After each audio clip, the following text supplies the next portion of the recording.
Welcome to Breaking Bad Week on Earthling Television. I am your host, Garrix Wormuloid.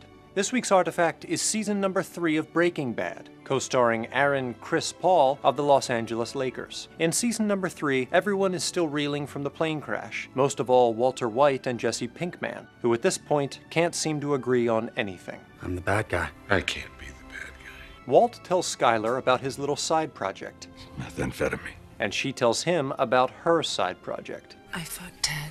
To cheer him up, resident chicken brother Gustavo Fring gives Walt a job in his basement and a brand new coffee maker.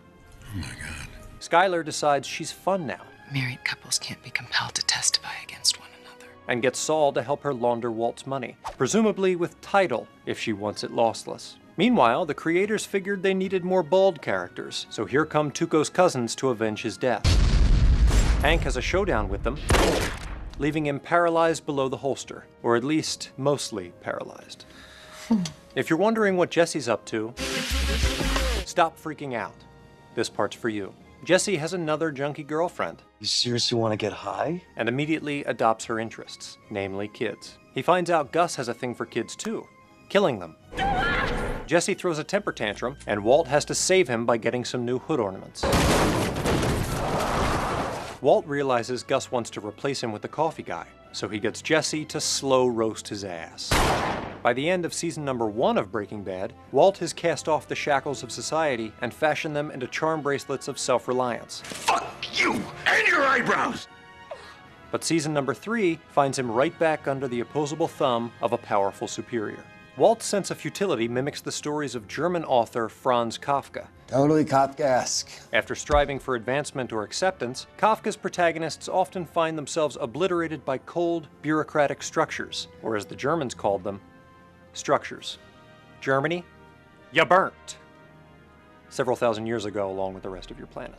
With his masculinity on the line, Walt is confronted with potential displacement by 2 beta males, I am a nerd. both on the work front and on the home front. He turns to school, the only remaining front. But everyone knows you can't shit where you teach. Well, hey, Walt, what's wrong with you? Ultimately, like a supportive pair of briefs, it's Gus Fring who sets the terms for Walt's manhood. A man provides for his family. Through Gus's validation and security, Walt begins to recognize himself as the formidable man he seeks to become. I know I owe you my life. And yet, for some reason, he still drives that Pontiac Aztec. Meanwhile, the true alpha male of the series, drugs cop Hank Schrader, keeps his fists flying on the reg, but only to mask his own feelings of inadequacy. I'm just not the man I thought I was. With Hank injured, Walt's quote-unquote fat stacks put him in position to pay for his treatment, something Walt himself once rejected. I'll always take care of your family. But is making it rain enough to make Walt feel like a big man? I'm not half the man your husband is. Well, there you go.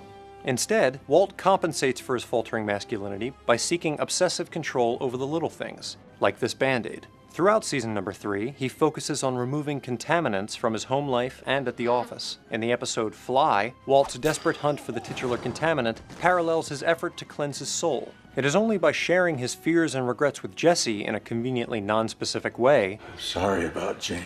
that Walt begins to repair their frayed relationship and removes the contaminant that has haunted him most, his conscience. But then, what do you know? He sees another fly. Earth was known for having hundreds of flies. Walt's obsessive need for authority over his surroundings actually runs counter to the Heisenberg uncertainty principle, from which he derives his nom de plumage. This scientific principle, introduced by German physicist Werner Heisenberg, acknowledges imprecision and unpredictability as essential aspects of quantum physics, and therefore, of all life. It's subatomic particles in endless, aimless collision. That's what science teaches us. And say what you will about Walt's control issues, but he definitely knows a thing or two about collision.